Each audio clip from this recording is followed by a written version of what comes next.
Hi and welcome back to my channel, and I'm going to do another review. This time this one's from the Divine Animals Oracle by Stacey Demarco. It says here, deep wisdom from the most sacred beings in existence. And we'll get straight into it and read the back. The voices and energy of our animal kin have always been a part of our human experience across most cultures and time frames. The stories of their relationships with the goddesses and gods entwined the two energies into a divine form. Now it is time for us to reconnect with this powerful partnership. Featuring animals and mythos from across the planet, this unique oracle is not only truly beautiful, but will deliver accurate and compassionate insight to the reader. Okay, so let's take a look. It's quite a thick guidebook. Cards aren't gilded, but that's not a deal breaker for me. I think there's 44 cards in this. I think there's 44 cards in. Move to the back. Yeah, 44 cards. Okay, so I'll just have a quick look at the guidebook. Got our table of contents, an introduction. I won't read it all because I probably don't have enough space on my phone. How to use the cards. I don't know if the camera's too fuzzy, if you can see any of this. One card divination, full moon 3-card draw.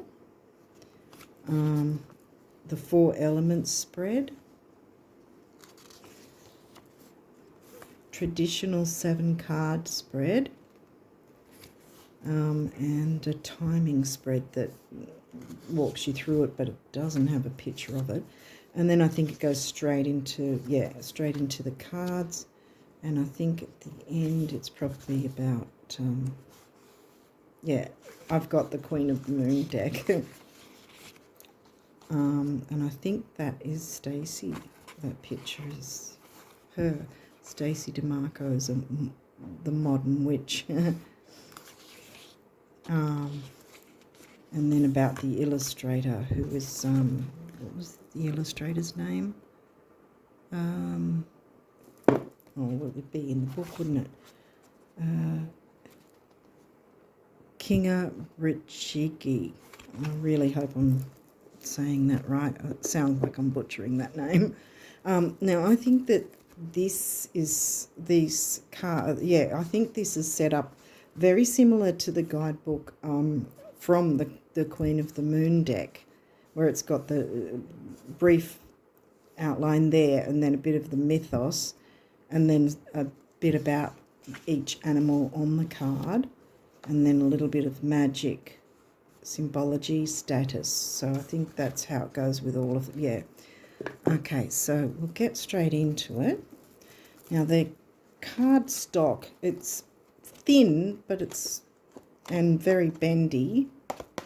So it could bend out of shape a bit, but I think it's not extremely thin, if that makes sense. It's certainly not thick. This was the card that got me wanting to get it because I thought it was hilarious with the gorilla sitting there with its butt. I don't know if you can see it.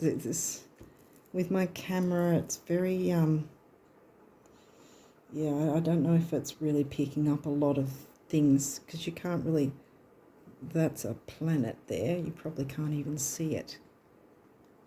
Looks like a planet there, and there's a mask there that it's holding on to. So anyway, we'll get through the cards. Now, there is a number that's barely visible there, depending on the colouring. And it will say, yes, it'll say gorilla, but there's also a very tiny word above it. So I'll try to run through that the best way I can. But this one is, I think it says power. Gorilla power. No, it says peace. It's peace. Yeah, he does look pretty peaceful. Then we've got Lynx. She's wearing a mask there. And it says secrets. I really hope that you're able to see clearly enough these cards. So I'm sorry if it's really fuzzy. Hopefully you're not going to miss very much through the camera. Red Fox Strategy. There's the fox up the top. If you can see it, I don't know if you can see it. You can now, hopefully.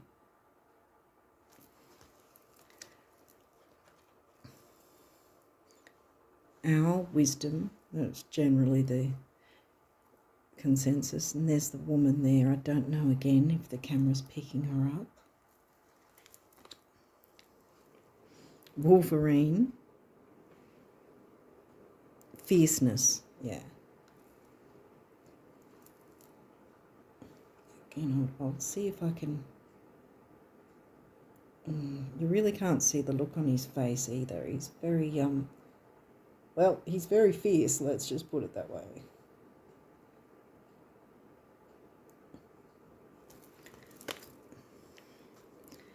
Okay, honeybee reciprocity.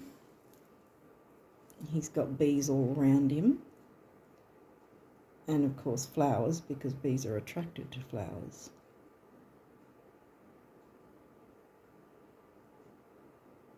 Sorry again if it's not clear. Armadillo. Groundedness. Seems to be a few Egyptian type themes in this deck, I think. That's my opinion anyway. Sea turtle, stability. Would have liked to have had that really tiny writing a bit larger. I don't think it's just me who has a trouble seeing it. Jaguar, release. Wow, they're just head down. Don't know if you can see it all.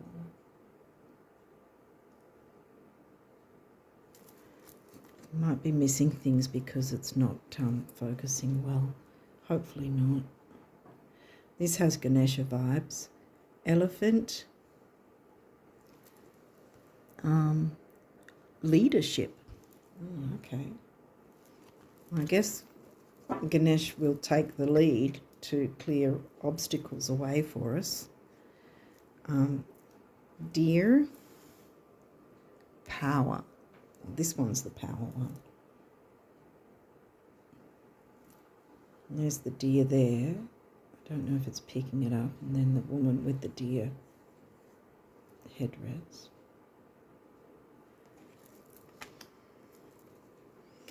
Fruit bat, flying fox. We have a lot of those over here. Kindness. That's quite sweet. She's feeding it.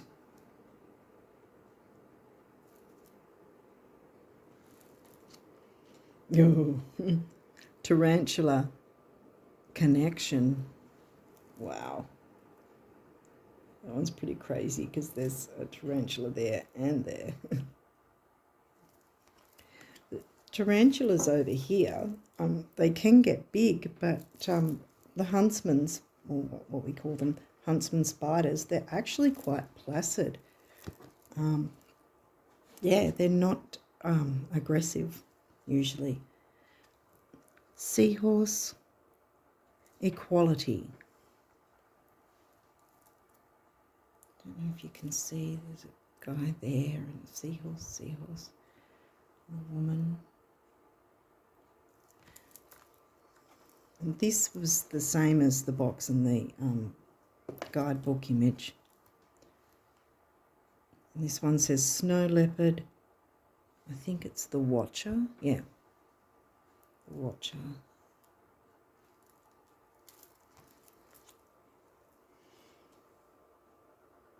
Meerkat, responsibility. again. I don't know if you're seeing it all. There's a meerkat there, standing on, I don't know, a bucket or something. And there's some meerkats there and camels by the look of it. Oh, there's a lot of different, there's leopard, zebra. Wolf, authenticity.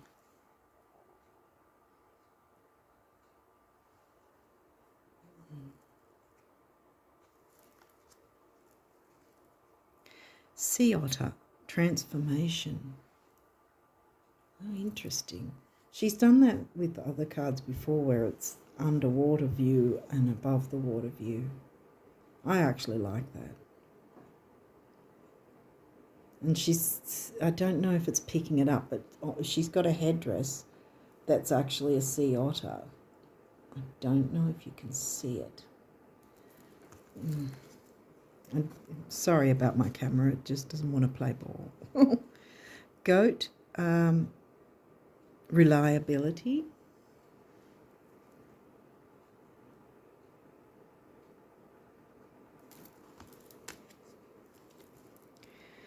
Swan, beauty. Oh, goodness. There's the swan there. Oh, it's gone dark again. There we go.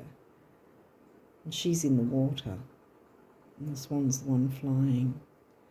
And she's blindfolded. Wow. A lot in this card. Lioness, protection. Another Egyptian theme with an ankh there.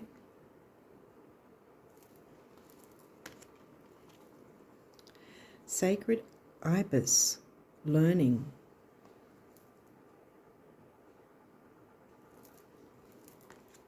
Halls of learning, halls of amenti, and so on. Raven, news.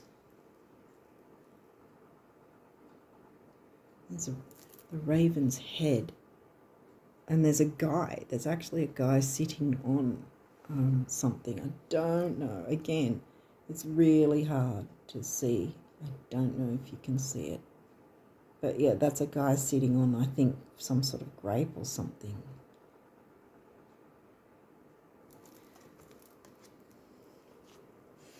Horse, freedom. Again, the horse is actually coming out of a doorway, jumping out from a doorway.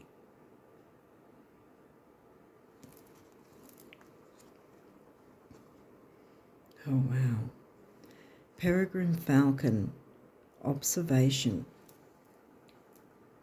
And the falcon's coming down. She looks like she's also dressed in Egyptian attire, if you want to put it that way.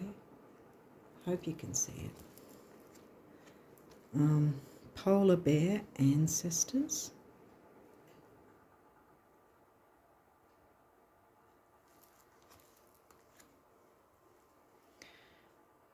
Raven, oh sorry, not raven, beaver. Work, yeah, of course it's work. They're hard workers usually making their little,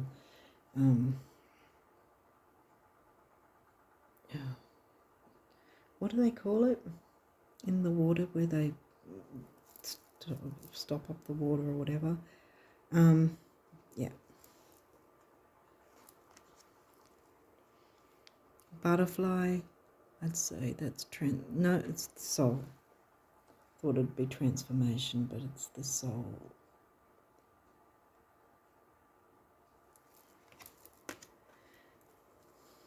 Red-crowned crane, loyalty.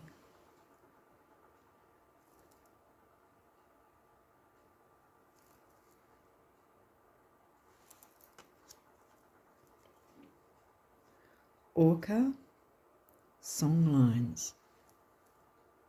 The Australian Aboriginals have songlines they talk about. I'm not sure if other cultures have them or not. They probably do. I'm not really well versed in all that. Hare, cycles.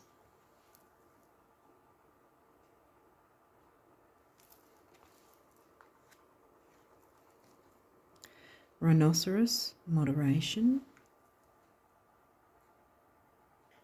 That sort of has Ganesha vibes too, with the guru sitting on top of the rhinoceros.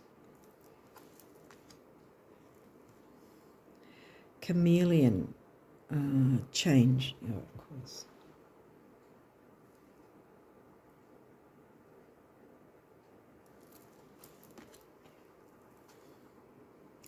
Tiger, will.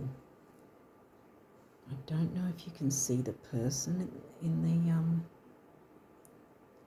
can barely see the person there. Because there's a person there, obviously, but in the background as well. Bison, ritual.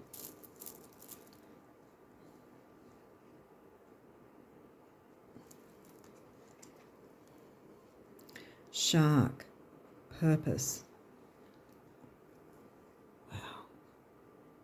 She's actually part shark. That's amazing. I love that. Cat, intuition.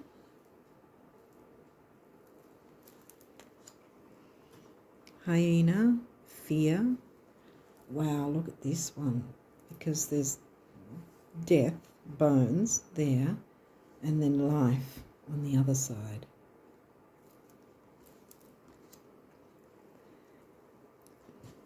This sort of feels Gaia energy like. Peacock, prosperity. Hope we get this card actually. It'd be nice to get this card since it's about prosperity. But yeah, the peacock at the top. That's beautiful. Bull, sacrifice. Ooh. That's interesting. Dog, companionship. Yeah, there's no surprise there.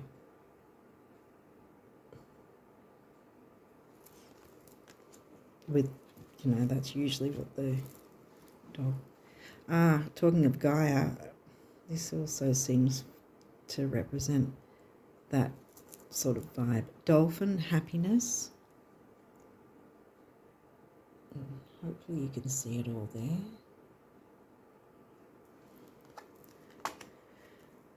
Oh, this is interesting. Snake, creation. That looks like a heart. Yeah, it's in the shape of a heart with the snake around it. Very interesting. Healing the heart. And the last but not least is jackal, truth.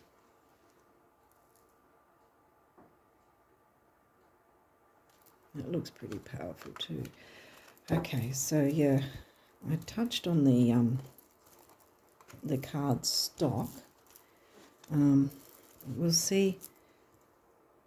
I think it should shuffle all right. I guess as long as you're not too rough with it, it shouldn't bend out of shape. Seems to shuffle pretty well.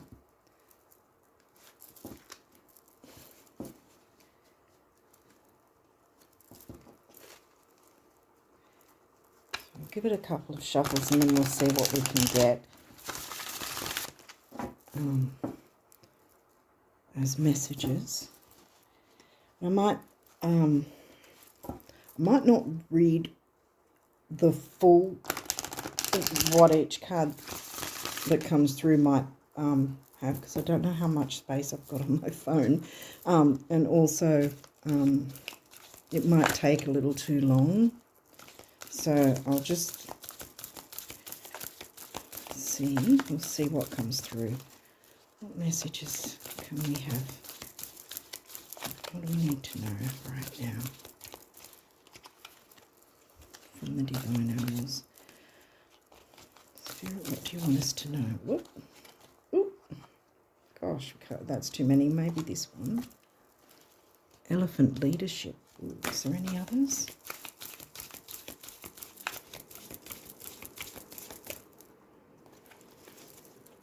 get another one.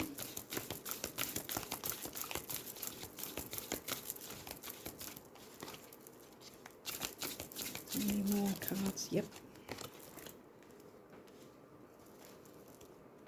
Oh, okay. Leadership and learning. Any others? Any other messages you want us to know about, or is that it?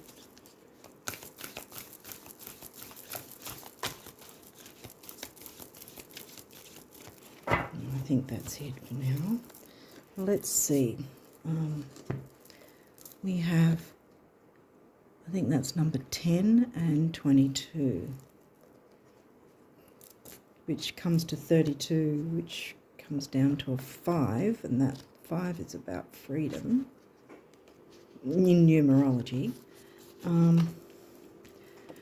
As I said, there's quite a bit of information, so I might not read it all because I might run out of time on the phone. So anyway, we've got leadership. Hopefully you can see it. Really hope it's clear. So it's the elephant, leadership. There is a time to step forward and lead, and it is now. Be the leader in your own life. If you want something achieved, take the lead yourself. Be the example that others will follow. Do not lead by force, but instead by inspiration. The mythos is about the Hindu god Ganesha. I thought it was Ganesh vibes. The Hindu god Ganesha was shaped from the earth by the goddess Parvati when her husband Shiva returned after a long time away from home. I think his head was taken and then it was replaced with an elephant head. I'm really skimming through because I don't want to run out of space on the phone and have to do this again. So it's got a bit of the mythology, which talks about Ganesha, and then the animal, the elephant. We might read from the magic though. Elephant magic is, I've pulled it back again. Elephant magic is powerful yet calm. It can be used when you wish to have obstacles removed or to move out of a limbo situation. Elephants are wise and take leadership, which is where their magic is so effective. If you wish to become a better leader or at least a wiser one, or you would like to attract such a person into your life, ask for the elephant to lend her energy to you. Symbology: elephant with a raised trunk, elephant-headed boy, warrior with an elephant head, elephant with a mouse. I've got a Ganesha deck where one of the cards has Ganesha with a mouse. So status: African elephants are vulnerable mainly due to poaching. Asian elephants are endangered due to habitat destruction. Wow. Okay. Oh, so that means the status of the animal, that must mean, yeah. Okay, let's move on to number 22.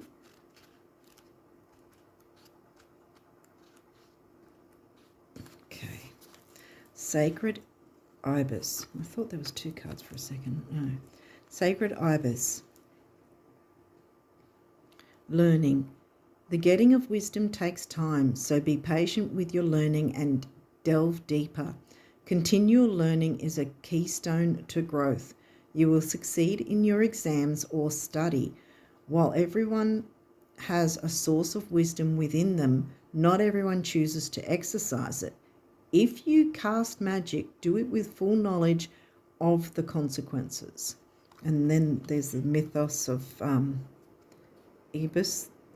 The Ibis-headed god Thoth was the most powerful god of magic in all worlds. It is said that he told the goddess Isis what powerful spell to use to resurrect her dead husband Osiris, and it was he who assisted her again in knowing the words to remove the poison from her son Horus.